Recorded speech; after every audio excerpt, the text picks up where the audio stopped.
আসলে তেজ আমার উপরই এই কার্ডের দায়িত্বটা ছেড়ে দিয়েছে, আর ও গেছে ওয়েডিং প্ল্যানারদের সাথে কথা বলতে। দাদা ভাই হঠাৎ এতটা পাল্টে গেল কেন? দুদিন আগেও যেখানে মানুষটা সারা দিন শুধু দিদিভাইয়ের কথা ভাবতো, সে আচমকা দিদিভাইকে ভুলে দ্বিতীয় বিয়েতে মত দেবে, সেটা কি করে সম্ভব?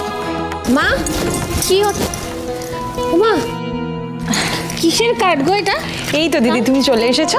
বলছি দেখো না এই কার্ডটা কেমন হয়েছে, দেখো খুলে দেখো। নেমন্তন্ন কার্ড কিসের গো দেখি। ও মা, এটা তো কি? এটা তো তেজের আশীর্বাদের কার্ড। এটা এসব কি? হ্যাঁ দিদি, তেজ আর আমার আশীর্বাদ তো সামনে। কি কথা বলছো? আমার ভাই কি তোমাকে বিয়ে করবে নাকি? যত সব বাজে বাজে কথা। ধরো দিদি, সুধাময়ী তো বেঁচে নেই। কখনো না, সুধা বেঁচে আছে। সুধা ফিরে আসবে, সুধা এই বাড়িতেই ফিরবে। আর তখন আমার ভাই তোমাকে কোনোদিনও বিয়ে করবে না। ছাড়ো।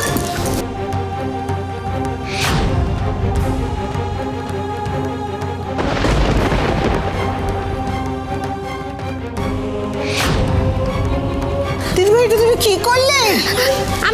আমি কিছু করিনি ঠাম্মি। দেখো একবার তাকিয়ে দেখো, গজানন করেছে, সবকিছু গজানন করেছে।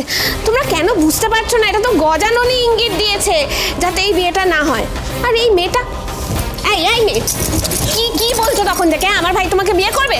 তুমি জানো না সুধা এই বাড়িতে ফিরে আসবে। একবার শুধু সুধা ফিরে আসুক, তারপর না তোমাকে ঘাত ধাক্কা করে এই বাড়ি থেকে বের করে দেবে। আর এই যে আমার ভাইয়ের সাথে এত বিয়ে করার স্বপ্ন দেখছো, সেটা তোমার ভঙ্গ হয়ে যাবে, বুঝেছো?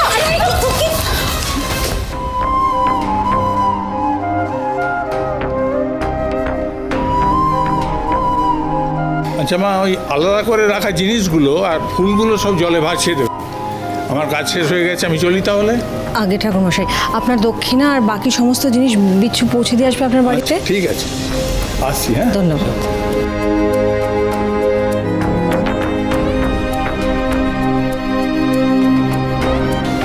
বলছি, আমি সবাইকে প্রসাদ দিয়ে দিই।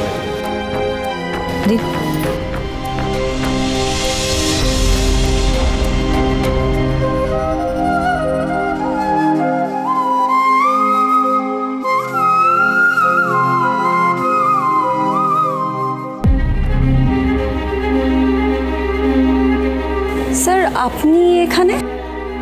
উনি ডলির দাদা। ও, আসলে আমি তো জানতাম না স্যার, এই জন্যই মনে হয় বলে পৃথিবীটা গোল, কোথায় কার সাথে কি কানেকশন বেরিয়ে যায়।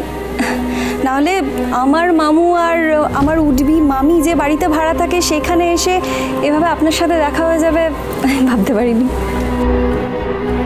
এই বাড়ির সাথে আমার আরেকটা সম্পর্ক আছে, এটা আপনার ভাগ্নিকে বলেননি প্রীতমবাবু? কি সম্পর্ক?